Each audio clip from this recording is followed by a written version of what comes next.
Namaskaram and welcome. This is part 2 of the series of Bhadragali Mahatmyam. This sacred text, filled with the glories of Devi Bhadragali, has until now been available only in Malayalam. Through the endeavours of Guruji Chidakasha Bhairavanatha, the revered Pidadipati of Kanchanapeetham, her story is now being shared in English, both in audio and written format, so that more seekers may receive her grace and power. To read the text yourself, you can visit the Kanchanapeetham website. The link is in the description below. Now, let us begin. In the previous video, we learned that two Asura maidens named Danavati and Darumati received boons from Brahmadev and gave birth to sons named Danava and Daruka. When Daruka was born, terrible signs shook the world.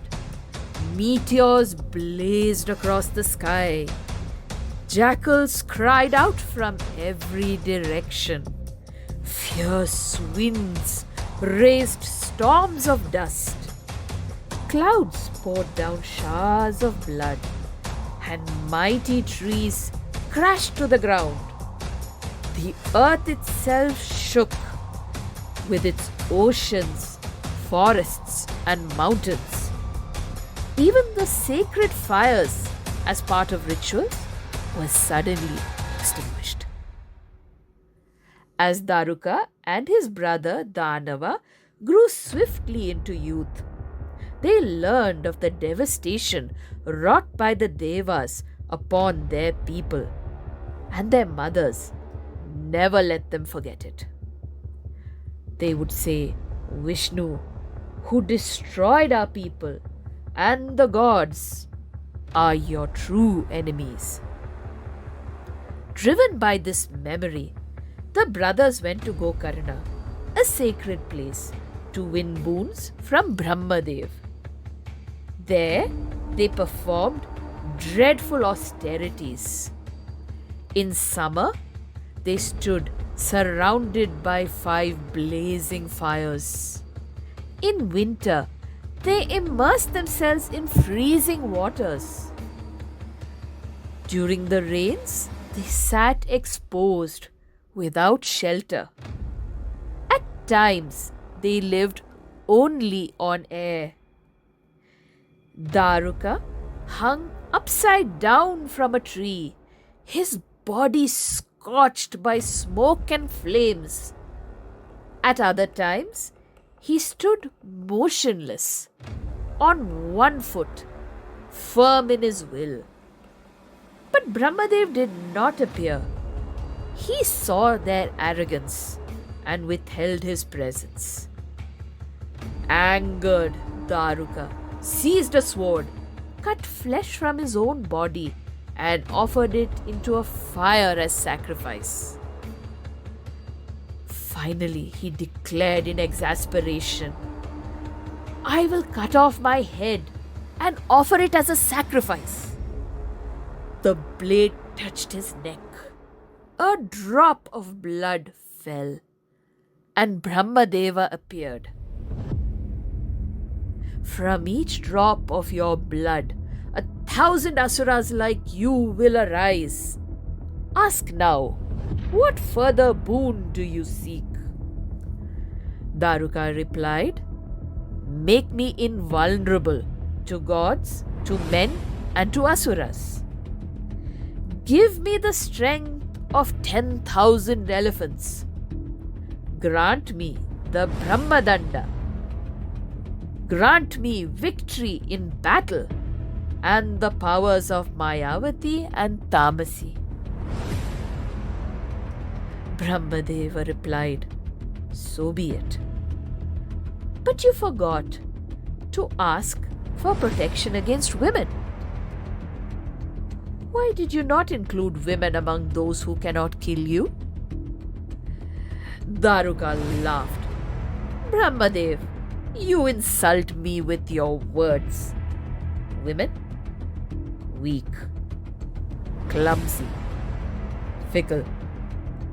At my sight, they flee like cotton in the wind. No woman can harm me. Brahmadev warned him. Remember this. A woman will one day be your destroyer. Daruka paid no heed to Brahmadev's warning. No woman has the strength to face me, whether she is a Devi, a human woman, a Yakshi, or a Rakshasi. With arrogance, he dismissed Brahmadev and returned to the netherworld. There, Daruka bowed to his parents and his brother. They joyfully received him as he declared the boons he had received.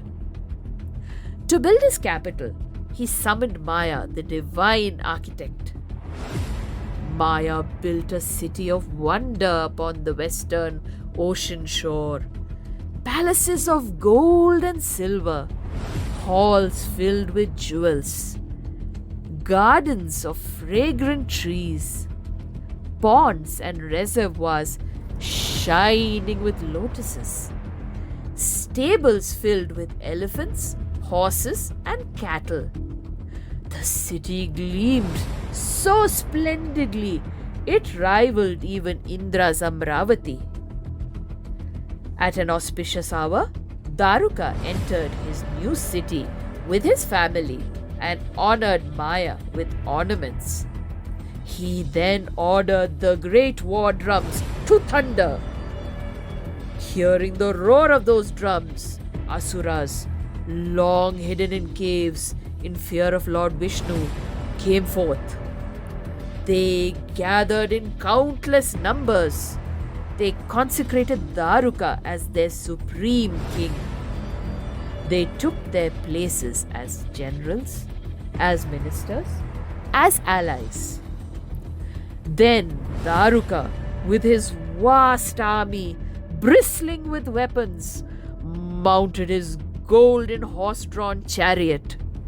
Elephants and warriors, armed with gleaming blades, surrounded him.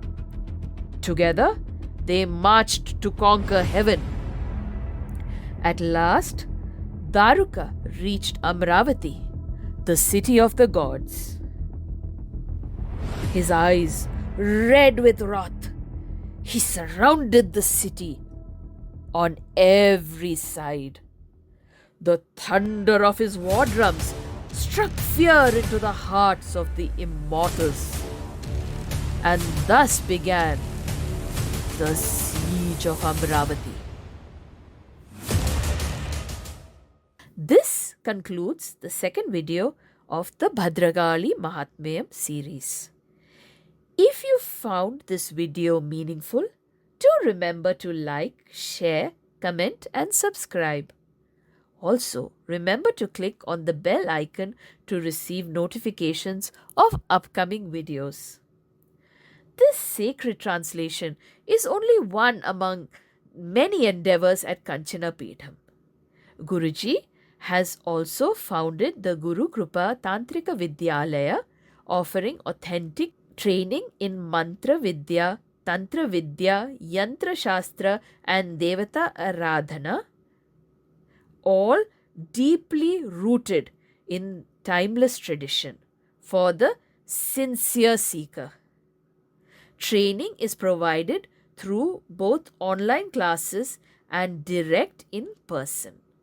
At present, online courses are offered in Ganapati Puja and Skanda Upasana. Kanchana Peetham also provides Parihara Puja for astrological and Vastu related concerns, energized handmade yantras for material and spiritual upliftment, and traditional Vastu Shastra consultations. Thank you for listening. Om Shri Guru